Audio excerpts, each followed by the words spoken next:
everybody, I'm Blue, and today we're gonna be doing something completely different than what I worked on for the entire weekend. It's a shame, but I didn't get it done in time. So instead, we're going to do a process video for the first time in a while, going over a drawing I did for a friend's birthday of their character, Blessing. I've been working hard trying to teach myself how to do perspective here lately. It's something I've always struggled with, and it doesn't seem to matter who's the one trying to show me or teach me, it just doesn't work. But with this particular drawing, I really wanted to give it an honest attempt, and hey, if it looks a little weird, this is the perfect character for that. Because Blessing is part of a race of demons that are very lanky and rope-like. And she just happens to wear a big suit of armor to cover that up. So if the proportions look a little bit weird, well, maybe it's just in character. Now this is one of those drawings that I didn't go in with a clear plan in mind, I just had a general idea for the composition. So you see that the line art isn't particularly fancy, it's nothing particularly great, it's just simple, clean lines, as straight as I can get them, in order to put the character together. And as we're nearing the end of the line art, that's always a good chance to kind of step back and look at where you're at and see if there's any flaws or anything that you want to clean up beforehand. So let's pause a second and let's look at this a little bit closer. I have a lot of people that say that I'm particularly hard on myself, so for those people, we're going to start with the positive things. I really like this line here. I like the curve of it, I like the way that it moves from the top to the bottom. I think the curvature on the chest is really well done. The sword's a little wonky, but I appreciate the way that it looks.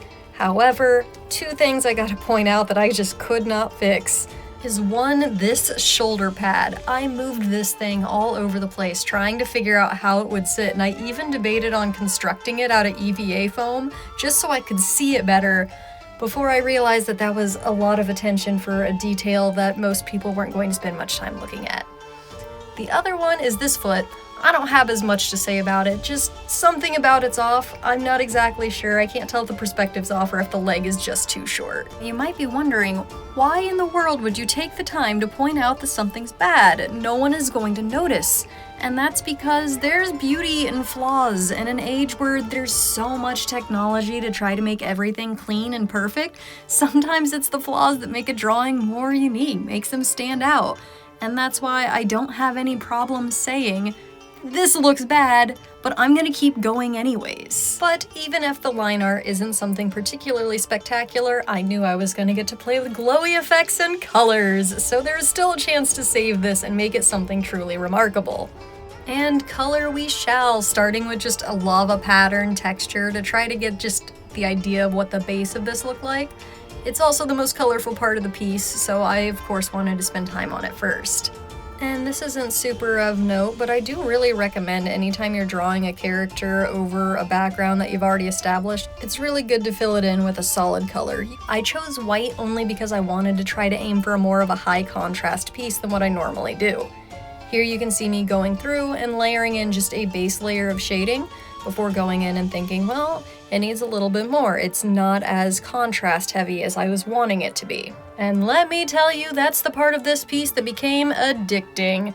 I really wanted that poppy contrast look without going for the solid blacks. So it was a lot of adjusting and tweaking and moving and shifting and changing the opacity of each of these layers until finally just going all the way for it.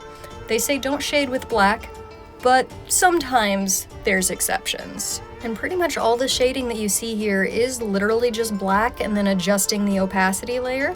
I have that beam of light cutting down as an overlay and it causes a shift in the colors, so it gives it that yellow hue, despite the fact I didn't select any yellows this entire piece outside of the lava and the beam of light. Back on the lava, we had to add some gritty texture to the stones in order to contrast how smooth the shading was on the rest of Blessing.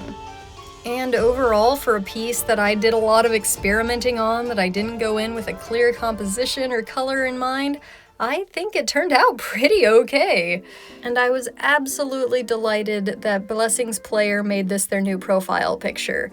It's really nice when you make something for someone and it's obvious that they liked all the effort that you put into it. It really made my day, simple as that.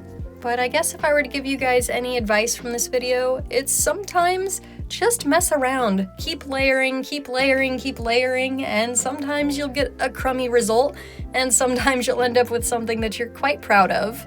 But either way, you're working towards something and you're improving. And that's what really matters. So keep drawing, and I'll see you around. Later!